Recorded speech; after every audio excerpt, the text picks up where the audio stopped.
Okay, welcome back to Alge 3 and Trig. Today we're starting up a new, very small unit. It's section 2-4.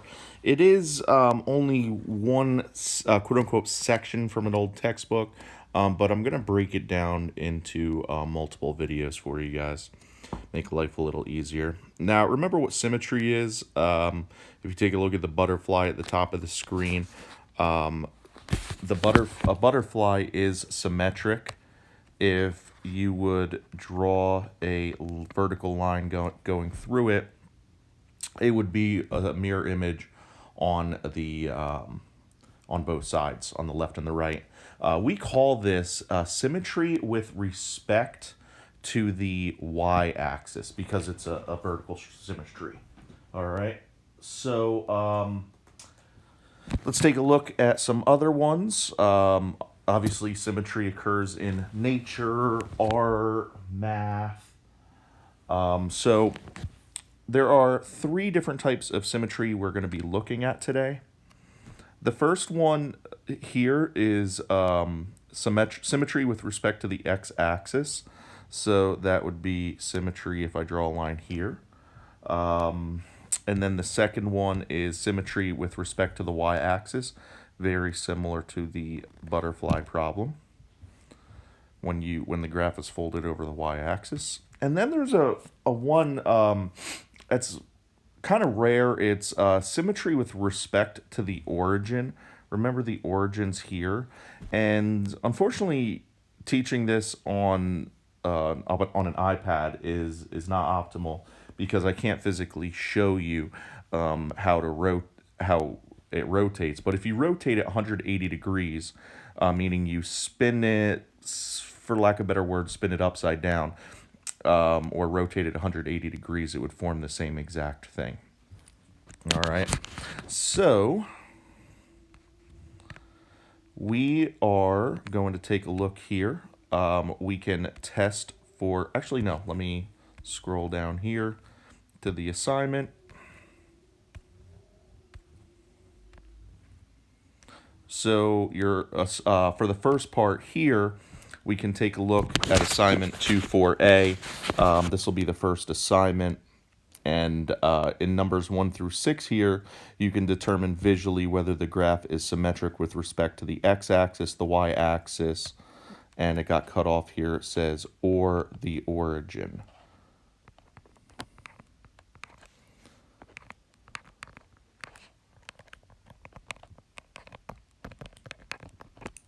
So we can have more than one answer here.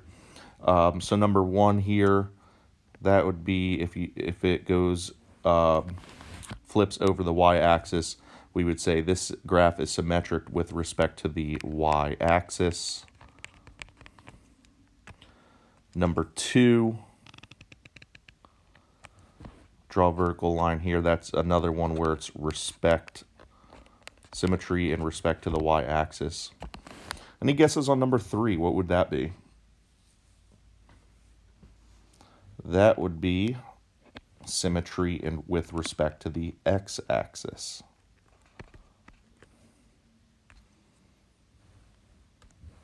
Number 4. Any guesses what that would be?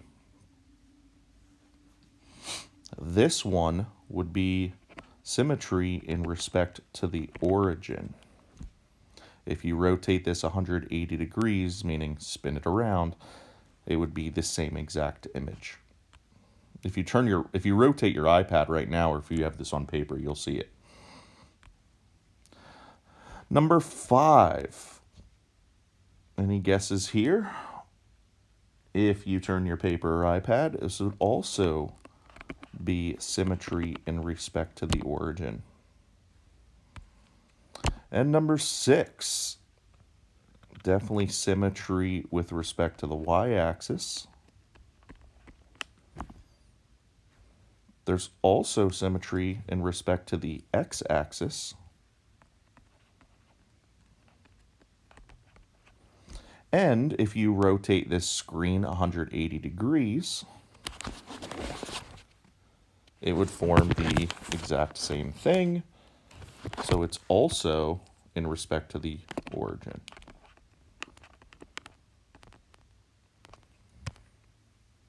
So sometimes you could have more than one answer here. Okay, let's go back up. So now what we're going to do is we can test for types of symmetry using algebra, meaning we're going to do a little add, subtract, multiply, divide here. So algebraic types of symmetry, we're going to have to test 3 different ways. Each of these problems, to test the symmetry, we're going to test for the x-axis symmetry, test for the y-axis symmetry, and lastly, thirdly, test for the origin symmetry.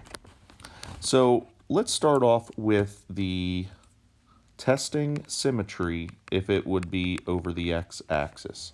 So what you can do here, by the way, you can type these into any kind of graphing calculator app or website to kind of get a look of what it'll look like. But I do need to see the work shown here, the math. So to test over the x-axis, if it would be symmetric over the x-axis, what you have to do is make the y into negative y. All right, it's the opposite variable. And then if what we try to do is turn the equation back into the original, and if it does, that means it would be symmetric. So we take the y and turn it into negative y. And then since this says y equals here, we do try to see if when we take it and turn it back into y equals, it's like dividing everything by -1. So when we switch the signs of everything to divide by -1, we can see this is not symmetric with respect to the x-axis, so we put a no. So next, we're going to test if it's symmetric with respect to the y-axis. So for this one, to test if it's symmetric in respect to the y-axis, we turn the x into a negative. And since we have an exponent here, this x squared, we are going to use parentheses and put the squared outside of parentheses. Now we do need to simplify this. Negative x squared, that's saying negative x times negative x. A negative times a negative is a positive. So now we can see this turned back into the original equation. Therefore, we're going to put yes. This equation, if I were to graph it, would be symmetric in respect to the y-axis. Okay, now lastly, for the origin, now we're going to test if it's symmetric in respect to the origin. So we're going to turn the y and the x into negatives.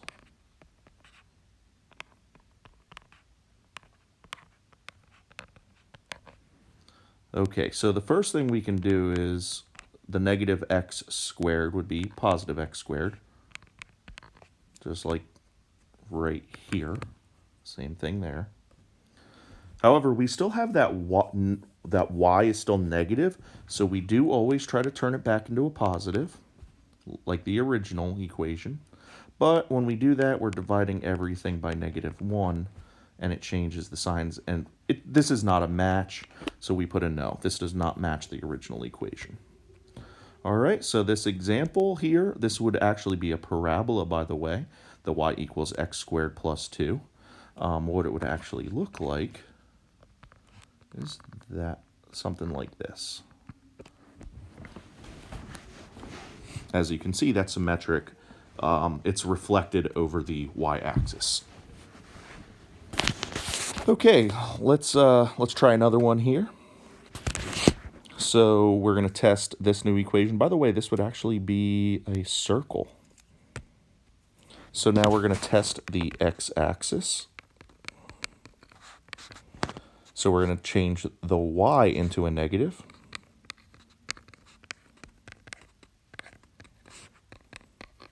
Remember, we carefully use parentheses because it's an exponent of 2.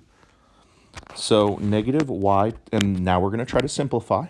Negative y times negative y is positive y squared. Remember, anytime you have a negative to an even-numbered exponent, it turns it into a positive. So now, that is matching the original equation. So yes, this would be symmetric with respect to the x-axis. Now let's test the y-axis. So we're going to turn the x into a negative here.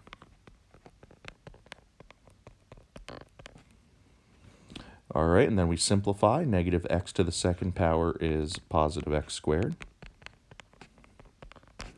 And we have another one. This turned back into the original equation, so we're going to put a yes. This is symmetric and with respect to the y-axis.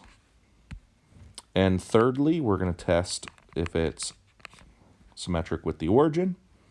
So both go to negative.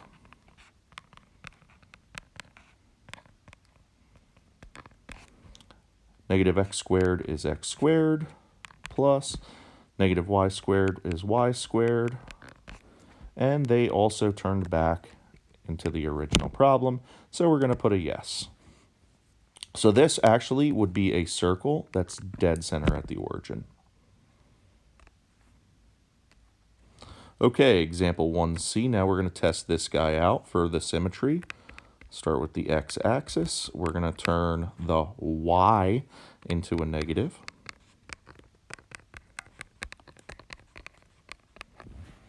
And we don't want this negative here. We want to turn it back to a positive.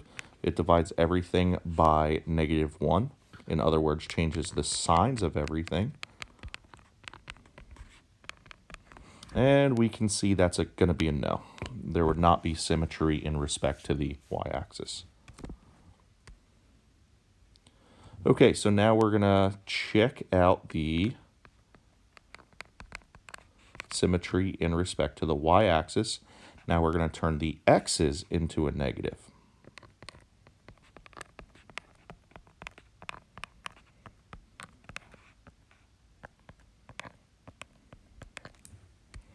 So let's simplify. The negative x to the 6th power, since it's an even exponent, it will turn that back into a positive. It'll turn it back to normal, in other words. Same thing here, negative x to the 2nd power, another even exponent, turns it back into the original. The negative out in front of the 3 is just from the -3. It's not because of the negative x squared. And then bring down your -7. And as you can see, this does turn out to be the original equation, so we're going to put a yes. This is symmetry in respect to the y-axis. Okay, and then finally the origin.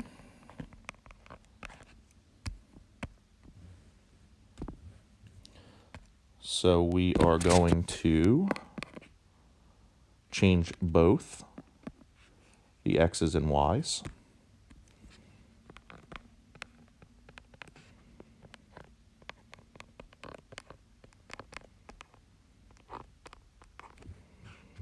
So the even exponents,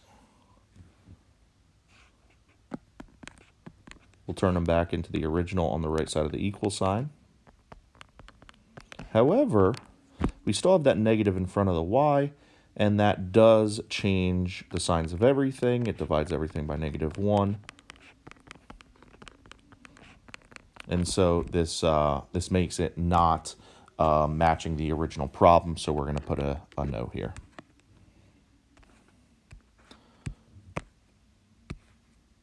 Okay, guys, so we did 3 examples here.